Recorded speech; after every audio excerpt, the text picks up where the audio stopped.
Well, hello everybody.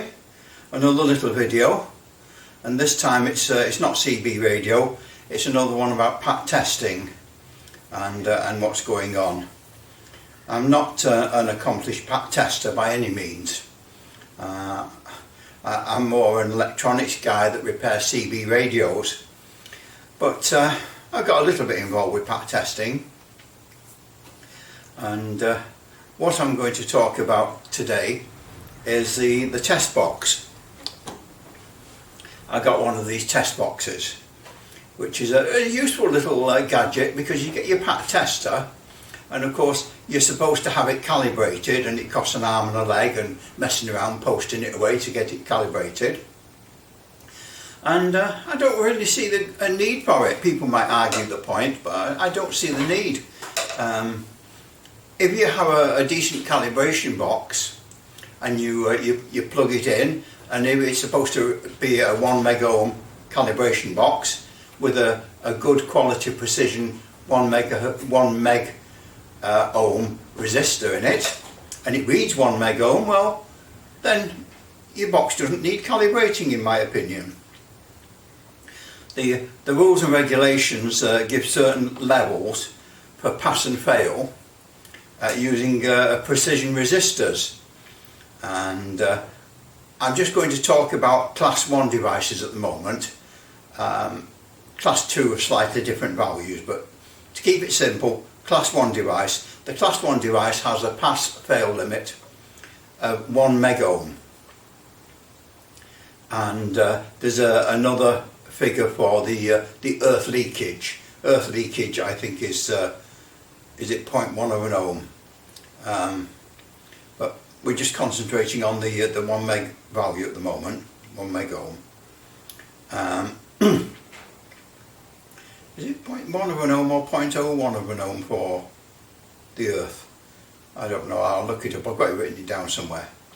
But okay, your pat tester are supposed to have these limits where it passes and fails, and the standard spec is 1 meg ohm, and a typical pat tester will have a pass-fail value of 1 meg ohm.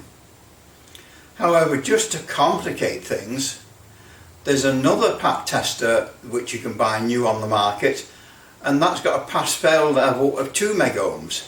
Now that completely floors me, because I don't know how you cope with that. If you send it away to be calibrated, what's the calibration man going to do? Is he going to calibrate it to the correct 1 meg ohm pass-fail, or is he going to calibrate it to the 2 meg ohm, which is what the instrument has been designed and built at? That one completely floors me, because I was going to build some little resistance boxes, having got this one, and these come from different manufacturers. This one happens to be the Ethos, but there's also Seawood make them, and they're absolutely identical in every way. So I think Ethos and Seawood are the same company, really, just comes out under different brand names. Correct me if I'm wrong. And I'll show you a picture of what a pat tester checkbox looks like inside. And this is what it looks like inside. There's very little to them. It's only got 2 resistors in it. A low value 0.25 ohm for the earth current check, and a 1 meg ohm for the resistance check, for the insulation check. And that's what you expect, all apart from this other pat tester, which we won't go on about. So that's it. There is also a design for one of these boxes on one of the City and Guild sites, but the only failing with these, like this one, I say this one's only got 2 resistors in it, and the one on the City and Guild's website is the same. They just use 2 resistors, but that means that they're only testing 1 wire. They've got a resistor connected to the negative wire, and they have a resistor connected to the ground wire. There's no test at all of the live wire of your pat tester. So you could in fact have a pat tester where the live wire connection for testing the live is completely open circuit, and if you plug it into this test box or the one that the Sitting Ghost design, it will still show a perfect pass, because these boxes do not test the live wire, which again is beyond me. That's absolutely crazy. You want to test your live and neutral. But anyway, as we say, there's only 2 resistors in these things. So what I thought I'd do, I thought I'd make one. I mean, how hard can it be? So, being a CB radio guy, I've got plenty of little spare parts and bits and bobs. And here we've got some resistors. So we've got a 1 meg ohm resistor here, which is what they have in that checkbox. So we'll get a 1 meg ohm resistor to fill this little box. That's bent a little, very flimsy little fine ones these for CB radio repairs.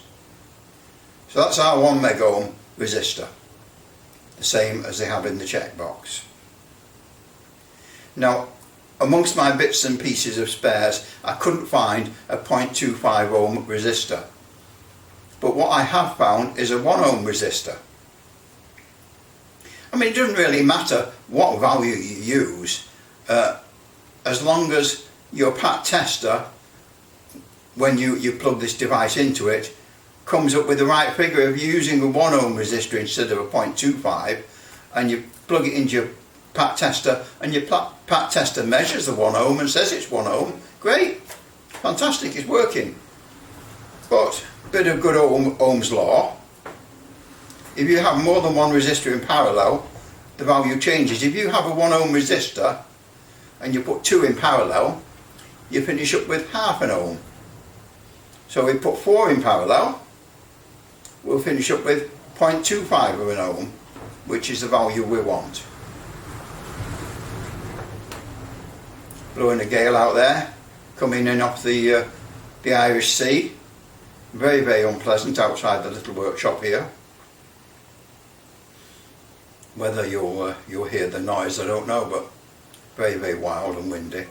So there's our 4 1 ohm resistors in parallel. That gives us 0.25 of an ohm. And here's our other one, the 1 meg ohm. So what we're going to do now, try and twist that in. All very technical this. We're going to get a plug top, standard plug top. It's a bit of a disgrace, this plug top. It's been in my toolbox for years, and because of course you don't seem to use them much these days, do you? Plug tops, everything you buy has got a plug on it. So going to be a bit fingers and thumbs here. And this is going to go, oh, come on. Cable clamp is being difficult. It's going to go there for now. And this is going to go to the earth.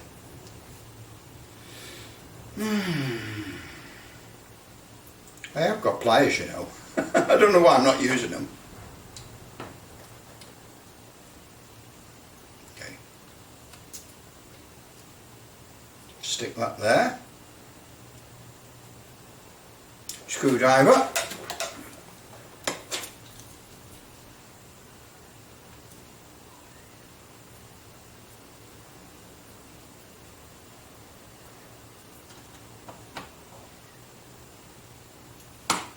There we are. So we've got the resistors are all supposedly twisted together, giving us the 1 ohm all in parallel. One of them's come untwisted. I mean, I could do a proper job and get the old soldering iron on, but I'm just going to show you how easy and cheaply we can make a test box.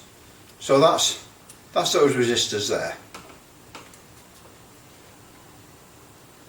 Here's the negative wire. Again, as I outlined, I don't agree with doing it this way. because you're not testing all the wires. You're not testing your live and neutral.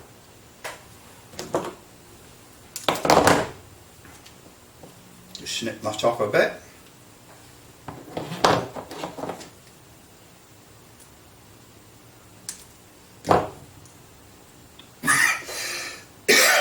Excuse me. I get dry when I'm talking a lot. Need a bit of lubrication. So there we are. We have now built ourselves a pack tester checkbox. We can wind that down a bit, the cable clamp, just to make the job a good one.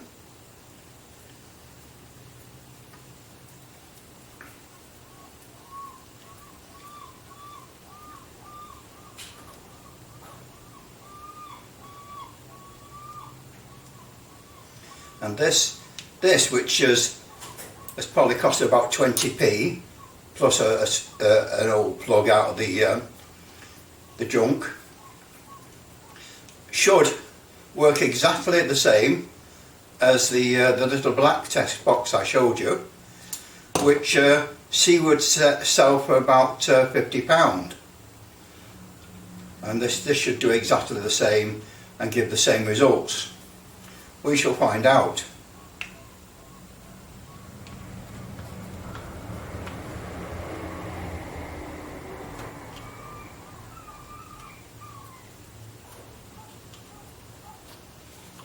I mean, obviously we're not as posh as a little box that you get for 50 quid, but what we've got now, we plug this into the pack tester, we put the crocodile clip lead on that wire there, and it should work. So the next thing to do then is to get the pack tester set up, and we'll check it. So we've got that one, we've got the actual check box, and as we say in Blue Peter, here's one I made earlier. This is a super deluxe one. I've actually used two resistors, one in the live and one in the neutral, to see if it makes any difference, because I think you should have one in each.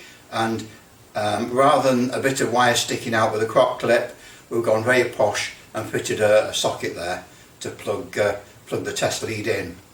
So we've got three main. One that's £50 purchased, one that's cost about 20p, and then one that's cost slightly more because we've used a new plug and a little socket. So right, all we have to do now is put them in the pack tester and see what the result is.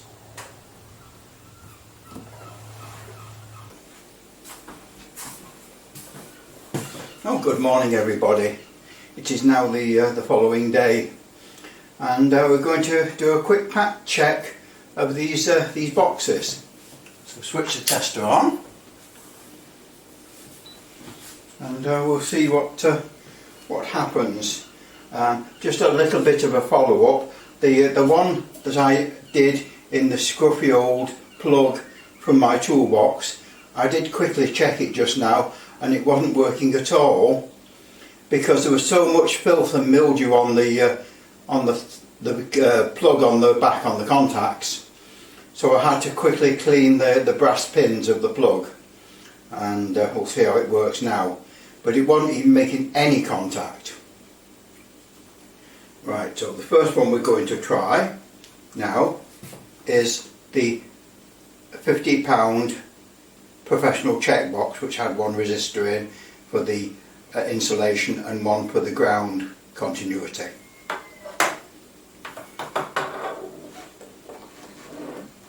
Plug it into the tester, put the crop clip on the ground connection,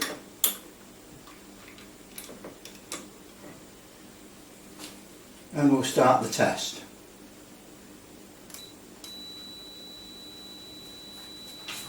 And it's showing there earth continuity 0.28 of an ohm. Continue. We'll get a few errors because it's showing it switched off. You can get around that by fitting another resistor, but it can affect accuracy.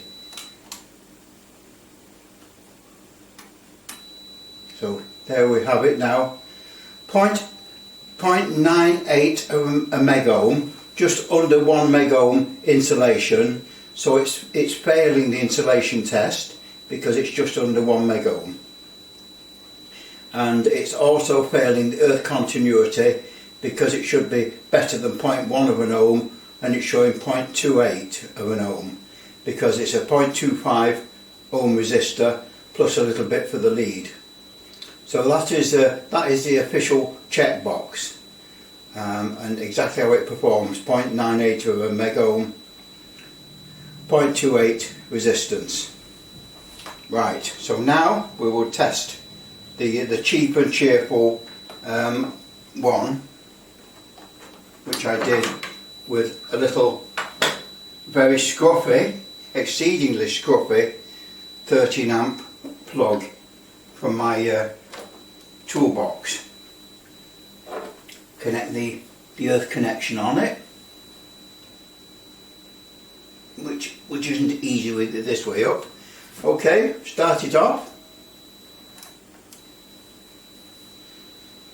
No connection. Now it's showing earth 0.26. 0.26. Now if you remember, I had 4 1 ohm resistors in parallel, so the actual resistance is 0.25 of an ohm, and it's showing as 0.26. So the other little bit is the resistance of the test lead. Go on to the next check. Insulation. It thinks it's saying the device is switched off. Switch that to go to the next test. And there we are again, 0.26 earth continuity and 0.97 of a megohm. So again it's reading virtually the same. This 20p little box up is reading exactly the same sort of test results as a £50 test box. So I mean, what a saving that is, 20p versus £50, and it's doing exactly the same job and exactly the same reading. Right, we'll go to the third and final one now.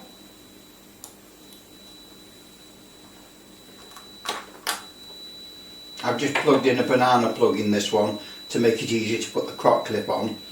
This one I think is an improvement on the design of the others, because this has 2 resistors.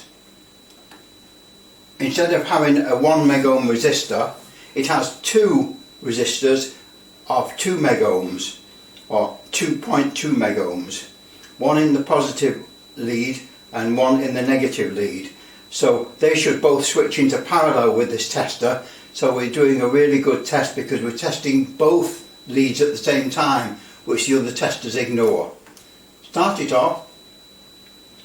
No connection. Again, 0.22. Now this is really satisfying. The earth continuity is reading 0.22, and I'm using really expensive, high accuracy resistors in this one. And I know that the resistor that I'm using for earth continuity is a 0.22 ohm. I think it's a 0.1%. It's a super accurate, quite expensive resistor, and so whereas the other ones were 5% tolerance, this is absolutely, top of the range, and so that's saying 0.22, and we know for a fact it is 0.22. We'll go on to the next test. Again, it says it's switched off. Step over it.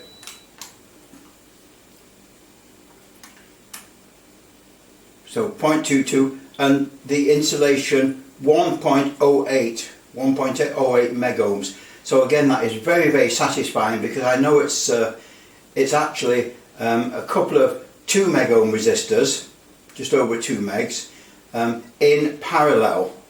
So the fact that it's twinning them in parallel and coming up with a reading of 1 megohm is a really good, satisfying test, showing that we've got good continuity in both the positive or live and the neutral or negative connections. So that's a far more accurate test than either of the other two methods, the other two boxes I made. And so that's really, you know, I'm so happy with that. That is a fantastic test result. And so that will prove beyond any doubt the calibration point of this meter. This only works, of course, with pat testers that actually give you own readings. The ones that give readings for pass and fail would need a different set of resistors. But that's it. That's the result of my homemade little check boxes, and I'm so pleased with the results.